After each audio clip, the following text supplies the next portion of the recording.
Top four. Okay, let me look. Okay, first of all, I'm gonna name the four, and then I'll put them in order. You got Frank Martin, you got Shakur, you got Devin, you got Loma. Who else is left? Tank Davis. Tank. Okay, yeah. Number one, Tank. Mm. You have to give it to him. He's been in there with too many world champions. He's a multi-division world champion. You know, it's difficult to do anything outside of there. Even though Devin is, undisputed, I feel like Gervonta's been tested more from a quality standpoint in opposition, right? And that's why I give him the number one slot. Not because of the fight with Ryan, just that he's been in the ring with some really top guys. Leo Santa Cruz, come on, man, he's a legend. He's gonna go in the Hall of Fame. Yeah, four-time. Tank got him out of here like it was easy work. So it's stuff like that. Barrios, he got Barrios out of here. What, 11th round? Barrios a real champion. He's no lightweight. He's no paper mache champion. That's a real champion. He's a real, what he call, Aztec Indian or whatever he says he is. He's that. He's that guy. And Tank got him out of here. So you're talking about him being in the ring with some really tough guys. And Gamboa, who was a little long in the tooth, but still, Gamboa is talented. He got Gamboa out of here. And it's just everybody that they put in front of him that was supposed to be a real challenge, he just worked. Right? Now, that's number one. Number two, I'm going to say Shakur. And because Shakur is multi-division champion, he's shown that anybody y'all put in front of him, he's going to put the work in. The reason I put Shakur at 2 is because Shakur hasn't been in the game as long as Gervonta has. Gervonta been fighting at the high level on the pro level for a long time. Gervonta has been really putting in that work. Shakur just got really moving in this level, but he's been working everybody since he's been out here. And he's done it in multiple divisions. So it's hard to take away from a guy who's a multi-world champion and Olympic medalist, right? It's hard to take anything away from a guy like that. Then I would go with Devin Haney.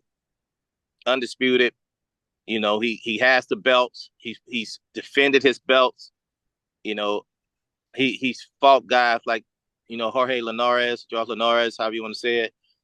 And that was a tough fight for him, but he held his own, outboxed the guy, and continued to show the depth of who he is as a fighter.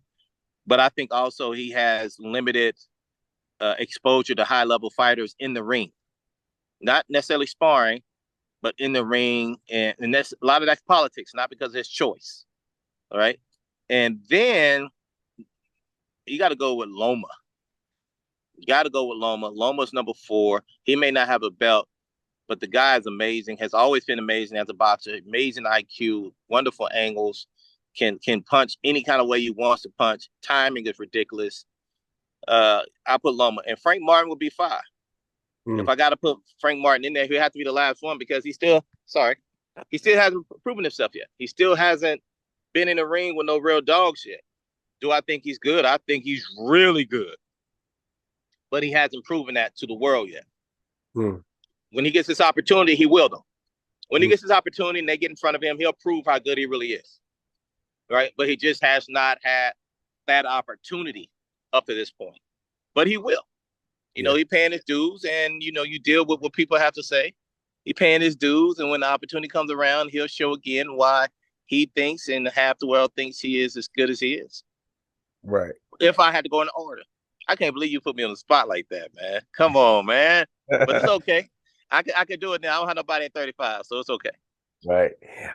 Would you say the 3, 4, and 5 spot could be mixed around a little bit?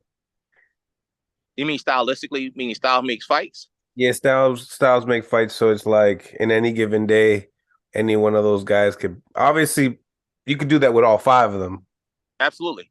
But the reason why I asked is because I did an interview with Frank Martin earlier today talking about Devin Haney. And, he mentioned, he's like, that boy he has a great jab, but that's all really, he has footwork and jab. And he said he would knock Devin Haney out.